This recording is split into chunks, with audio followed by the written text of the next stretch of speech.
جب ان کے پروردگار نے ان کو پاک میدان یعنی طوع میں پکارا اور حکم دیا کہ فرعون کے پاس جاؤ کہ وہ سرکش ہو رہا ہے، پھر اس سے کہو کہ کیا تو چاہتا ہے کہ پاک ہو جائے اور میں تجھے تیرے پروردگار کا رستہ بتاؤں تاکہ تجھ کو خوف پیدا ہو؟ غرض انہوں نے اس کو بہت بڑی نشانی دکھائی، مگر اس نے جھٹلایا اور نہ مانا۔ پھر لوٹ گیا اور تدبیریں کرنے لگا، سو اس نے لوگوں کو اکٹھا کیا، پھر بلند آواز سے بولا، سو کہنے لگا کہ تمہارا سب سے بڑا مالک میں ہوں۔ تو اللہ نے اس کو دنیا اور آخرت دونوں کے عذاب میں پکڑ لیا۔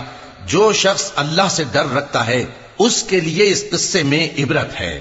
بھلا تمہارا بنانا مشکل ہے یا آسمان کا؟ اللہ نے اس کو بنایا، اس کی چھت کو اونچا کیا، پھر اسے برابر کر دیا، اور اسی نے رات تاریک بنائی اور دن کو دھوپ نکالی، اور اس کے بعد زمین کو پھیلا دیا۔ اسی نے زمین میں سے اس کا پانی نکالا اور چارہ اگایا اور اس پر پہاڑوں کا بوجھ رکھ دیا۔ یہ سب کچھ تمہارے اور